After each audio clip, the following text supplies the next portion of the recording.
Hi, it's another week, and this week had a lot of books in it. Um, for the reading, it was started in, we ended, trying to remember. It's Ezra, Nehemiah, not sure. I'm really sorry. I can look. Kind of a scatterbrain today because we went on a camping trip with our ward, and I am tired.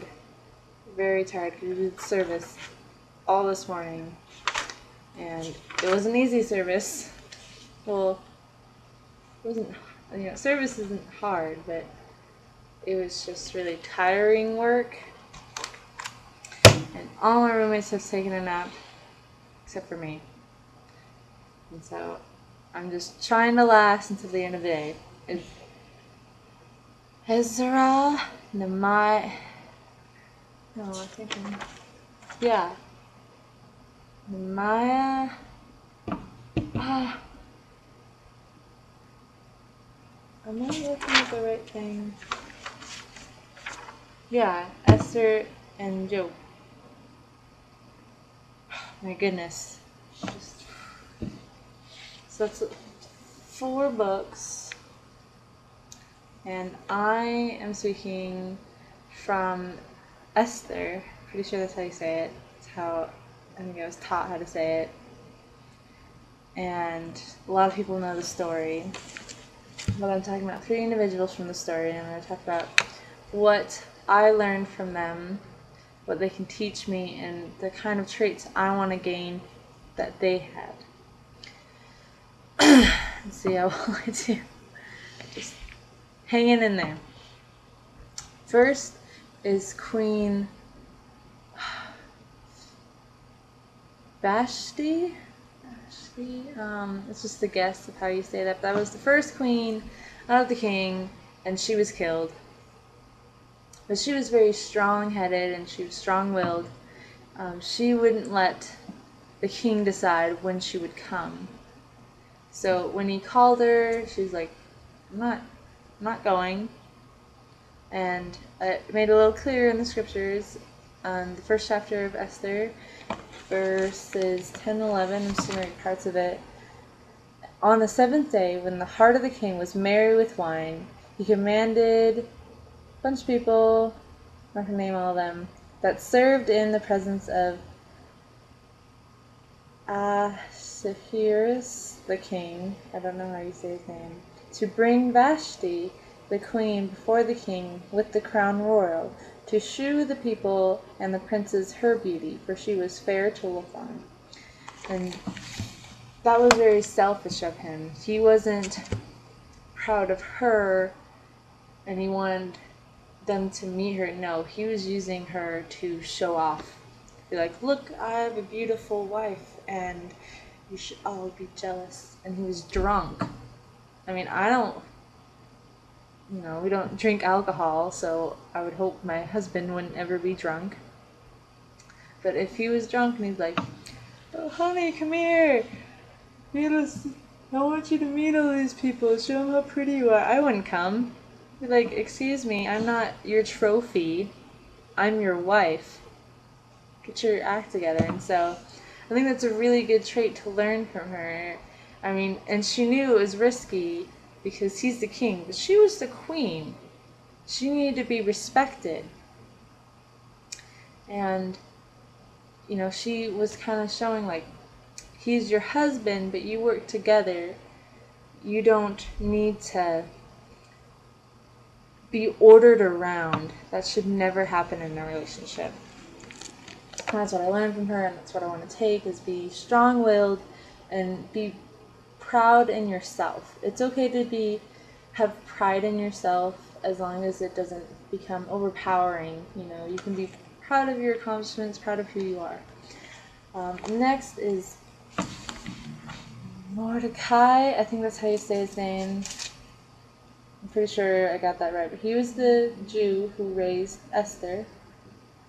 And he was also, like, all of these people to me are very strong-willed, and I really admire that. But when I found him very wise and faithful. When, I think it was the priest. No, it wasn't the priest. I think it's in chapter 4. Nope, chapter 3.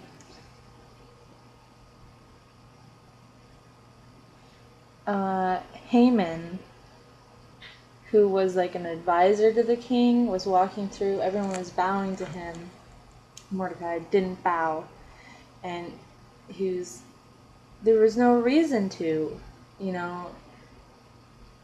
He decided he wouldn't bow to anyone but to God, and that makes perfect sense to me. But Haman was really distraught and angry, which is ridiculous. You're the king's advisor. You're not the king. Excuse me. Sorry. Sound like so scatterbrained. This would happen when you don't get enough sleep and it's cold. But looking at the scriptures, it's just Haman full of wrath. He was so angry that Mordecai didn't bow to him. It's like, this is one person. But he was wise. And when the proclamation to kill all the Jews went out, he was distraught. This is Mordecai, and he went and he prayed and he rents his clothes. I talked about renting your clothes last week, if you remembered. And he wore sackcloth, which, that's also symbolic to dress yourself in rags. It's not something anyone does. And he went and talked to Esther because she was now the queen. And something very powerful he said to her. Think not of thyself. This is chapter 4 of Esther, verse 13 and 14. Think not of thyself that thou shalt escape in the king's house more than all the Jews. For if thou altogether holdest thy peace at this time, then shall there enlargement and deliverance arise to the Jews from one place. But thou and thy father's house shall be destroyed. And who knoweth whether thou art come to the kingdom for such a time as this? So basically what I understand from that is he's saying, you were put in this position at this time so that you could save the people, which if you look at so many of the prophets, like Moses, when he was put into the river, he didn't just go anywhere. He went to the Pharaoh's house. And he grew up with the prince, and he was just put in a position so that he could help. Oh, but another good one, Joseph, same thing. He went through all that trouble, but it was so that he could save the people. Esther was a lot like Joseph. They were both put in positions where they could easily have been killed. But they were placed there, and they rose to this power to save the righteous people. And then there's Esther, and she was faithful, and she was willing, and she was brave. At first she was scared. She says,